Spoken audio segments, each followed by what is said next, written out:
Kapolda Sumatera Barat Irjen Suharyono menyebut akan memeriksa Kapolres Solok Selatan dalam kasus ditembaknya Kasat Reskrim Kompol Anumerta Rianto Ulil.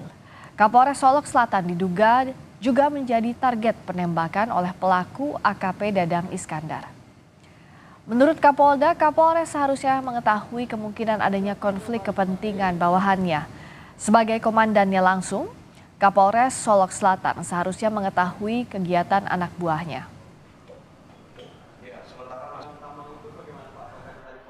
Juga Kapolres Solok Selatan akan kami mintai keterangannya juga, karena yang sebagai komandannya langsung di Polres itu pastinya akan tahu persis bagaimana staf-stafnya, kinerjanya termasuk prestasinya, atau mungkin ada konflik of interest, kita belum mendalami itu.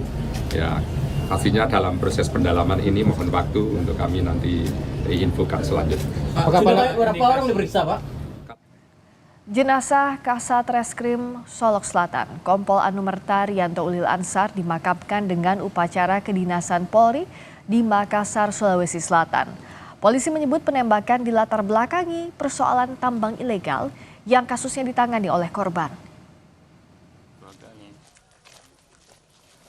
Isak tangis sang ibu tidak terbendung saat jenazah Kompol Anumerta Rianto Ulil hendak dimakamkan secara kedinasan Polri di Taman Makam Siri Nafase, Makassar. Upacara pemakaman dipimpin langsung oleh Kapolda Sulsel, Irjen Yudiawan Wibisono, dan dihadiri oleh sejumlah keluarga, kerabat, hingga perwakilan Polda Sumatera Barat. Tembakan salvo menandai turunnya jenazah ke liang lahat, sekaligus menjadi tanda penghormatan terakhir kepada korban. Keluarga Kompol Anumerta Rianto Ulil Ansar menyatakan seluruh pihak keluarga merasa sedih, marah, dan kecewa atas kehilangan Rianto Ulil. Keluarga korban meminta kasus diusut secara transparan. Kami sangat sedih. Kami juga sangat marah sebenarnya. Marah dan kecewa. Marah karena ternyata kalau seandainya Anandarian mungkin gugur dalam pelaksanaan tugas menghadapi secara langsung pelanggar hukum, mungkin marah kami tidak seperti ini. Namun dia gugur justru di tempat yang seharusnya dia merasa aman.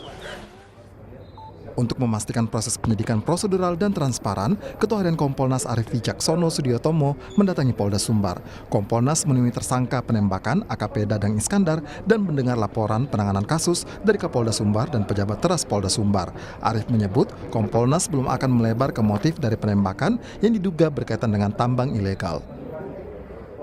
Yang jelas sekarang proses penyidikan sedang berjalan sesuai dengan peraturan perundang-undangan yang berlaku.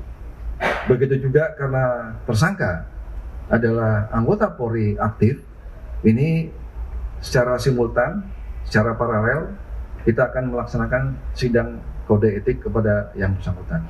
Kita ini sekarang fokus kepada dua hal penting, yaitu penanganan penyidikan dari perkara penembakan itu sendiri, kemudian perkara kode etik.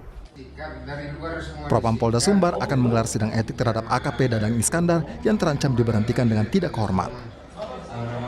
Ancaman maksimalnya itu pemberhentian dengan tidak hormat.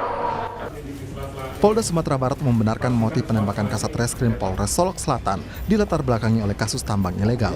Direktur Reskrimum Polda Sumbar, Kombes Andri Kurniawan menyebut pelaku marah kepada korban karena mengabaikan permintaan untuk membantu rekannya yang ikut ditangkap oleh korban dalam penertiban tambang ilegal Galian C.